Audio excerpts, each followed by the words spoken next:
네, 6월 9일 화요일 사도행전 8장 4절부터 8절까지 말씀으로 우리가 은혜 나눴으면 좋겠습니다.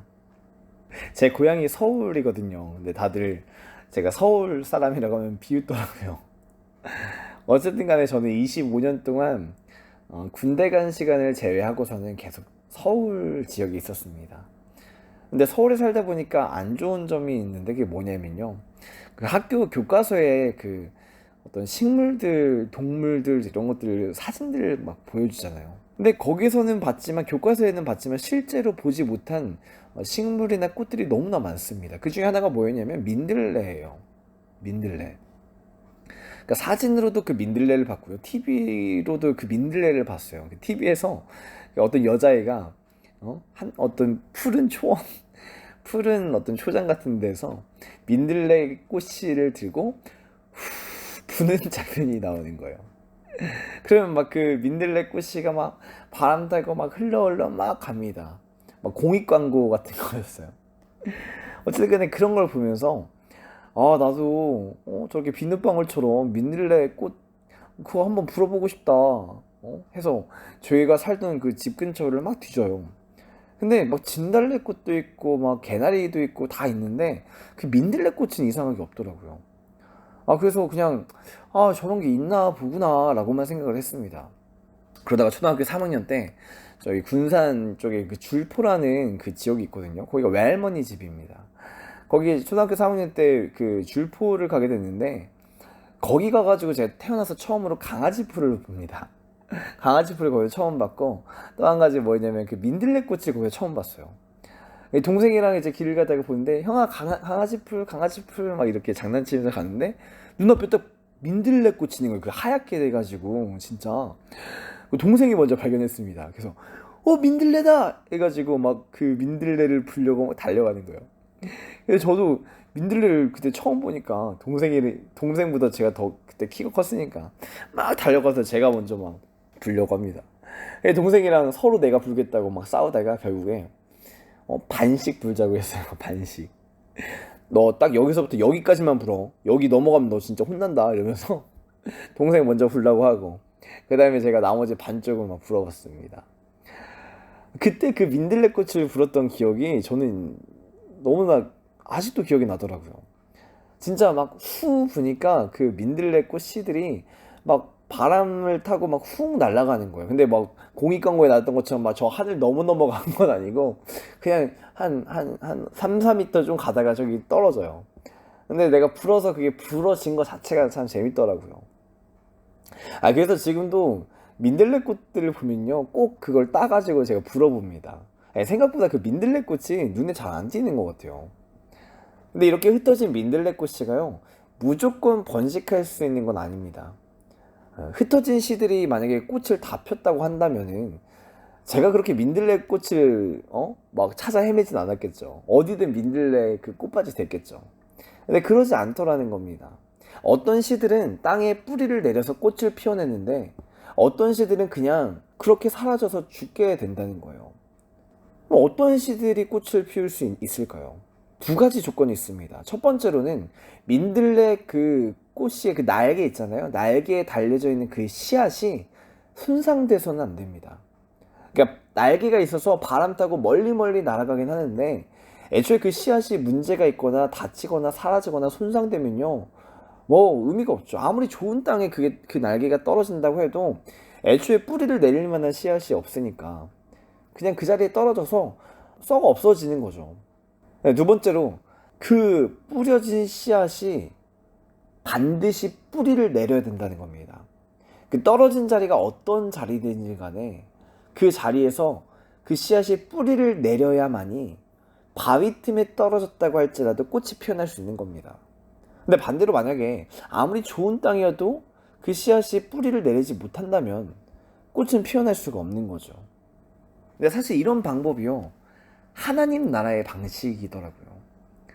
오늘 본문을 우리가 보면요 사람들이 막 흩어집니다. 초대교회 성도들이 흩어지게 됩니다. 어제 본문처럼 교회가 막 박해를 당하고 핍박을 당하니까 목숨의 위협을 받으니까 이 초대교회 그 성도들이 흩어져 가기 시작합니다. 각 지역으로. 내가 원래 살던 그 지역들을 떠나서 처음 가보는 곳으로 막 흩어지기 시작합니다. 근데 그 사람들이 흩어지는데 그 흩어진 사람들이 뭘 하냐면요. 4절 읽어볼까요? 그 흩어진 사람들이 두루 다니며 복음의 말씀을 전할세. 복음의 말씀을 전합니다. 아니 이게 지금 상황이요. 박해를 받아서 흩어지는 건데 그 박해를 받는 이유가 뭐예요? 그들이 가지고 있는 그 신앙 때문에 박해를 받는 거잖아요. 그 복음 때문에 박해를 받는 거잖아요. 어떻게 보면은 패잔병일 수 있단 말이에요. 아무 힘도 없이 내가 살던 터전을 떠나와서 살 길을 찾아야 되는 그 막막한 상황이라는 겁니다. 근데 초대교회 성도들은요. 그렇게 흩어져 가면서도 복음을 전했다는 거예요. 자기에게 처해진 그 상황과 환경이 복음의 씨앗을 무너뜨리지 못한다는 겁니다. 오히려 복음의 씨앗이 더욱더 견고하게 그 주변 지역으로 흩어져 가기 시작합니다. 그리고 오늘 본문 그 중에 한 명 빌립 집사 이야기를 해요. 그 빌립 집사가 똑같아요. 흩어져 갔죠. 흩어져서 사마리아 지역에 갔는데 그 지역에서 복음의 씨앗을 전하기 시작합니다. 예루살렘 가운데 받았던 그 성령의 불을 꺼뜨리지 않고 그 자리 가운데 선포하기 시작한다는 겁니다. 우리 6절부터 8절 읽어볼까요? 우리가 빌립의 말도 듣고 행하는 표적도 보고 한 마음으로 그가 하는 말을 따르더라. 많은 사람에게 붙었던 더러운 귀신들이 크게 소리를 지르며 나가고 또 많은 중풍병자와 못 걷는 사람이 나으니 그 성에 큰 기쁨이 있더라. 아멘. 이것이 복음의 씨앗을 가진 자의 삶입니다. 이것이 성령 충만한 자의 삶이에요. 성령의 역사가 바람처럼 불처럼 나타났다고 했잖아요.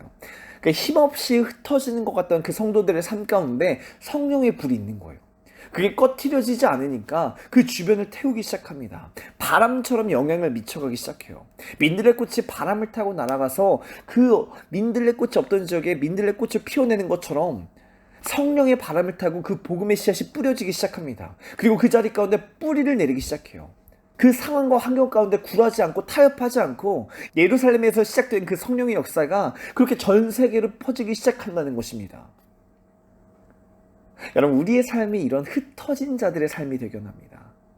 민들레 씨처럼 우리의 삶의 영역 가운데 바람처럼 흩어져 가서 그 자리에 복음의 씨앗을 뿌리고 심어내기 원합니다.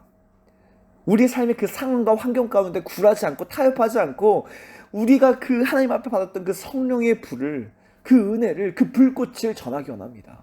그때 오늘 본문의 그 빌립 집사 그 한 사람의 그 복음 때문에 그 도시가 기쁨으로 가득했던 것처럼 우리 한 사람이 전한 그 삶의 복음이 여러분의 그 삶의 터전에 큰 기쁨을 가져온다는 것입니다. 말씀을 정리할게요. 두 가지를 기억하세요. 두 가지. 첫 번째로 복음의 씨앗을, 하나님께 받은 그 은혜를, 성령 충만함을 잃지 마세요. 타협하지 마세요. 그러기 위해서는요, 내가 있는 그 자리에서 말씀과 기도의 불꽃을 절대로 꺼트려서는 안 됩니다. 도저히 말씀 볼 시간이 안 되고 기도할 시간이 안 될지라도 여러분, 그럼에도 불구하고 가장 먼저 그 시간을 구별하여서 지켜내셔야 됩니다.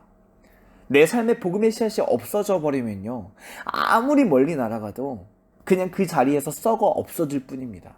여러분, 하루의 그 시간 가운데 반드시 말씀과 기도의 시간을 구분하여 드리세요. 그 성령의 불을, 하나님의 그 은혜의 불을 꺼뜨리지 마세요. 삶이 피곤하다고 타협하여서 없애지 마시기 바랍니다. 오늘 보면 초대교회 그 성도들은요, 그 박해를 받아 흩어지는 그 가운데서요, 자기의 목숨을 걸면서까지 복음의 씨앗을 지켜냈습니다. 여러분들 그 삶 가운데 반드시 이 복음의 씨앗을 지켜내시기 바랍니다. 두 번째로 여러분들이 있는 그 자리 가운데 복음을 선포하시기 바랍니다. 이것이 복음의 씨앗을 뿌리 내리는 것이에요. 아니, 좋은 게 좋은 거지 하면서 내가 있는 그 자리에서 어물쩡 내가 예수님 안 믿는 사람인 척 이렇게 숨기면서 지나가는 것이 아니라 내가 있는 그 삶의 터전 가운데 내가 가지고 있는 그 복음의 씨앗을 뿌리시기 바랍니다. 그 복음을 선포하시기 바랍니다. 그러면 그 자리 가운데 뿌리가 내려지기 시작해요. 당장 열매가 맺어지지 않아도 뿌리가 내려지기 시작합니다. 전혀 안 믿는 불교 집안의 사람이 나한테 삶의 어려운 문제를 얘기해요. 자녀의 문제를 이야기해요. 그런 문제를 얘기하면요, 그때 복음을 이야기하세요. 담대하게 말씀하세요. 내가 믿는 하나님을, 내가 경험한 그 은혜를 선포하세요. 그러면요, 그 도시 가운데, 여러분들 그 삶의 터전 가운데 큰 기쁨이 생겨날 것입니다. 이게 증인의 삶이에요. 이게 오늘 하루도 여러분들이 있는 그 자리 가운데, 여러분들이 흩어진 그 자리 가운데에서 하나님의 복음을 아낌없이 증거하는 그런 복된 삶을 살기를 예수님의 이름으로 축복합니다.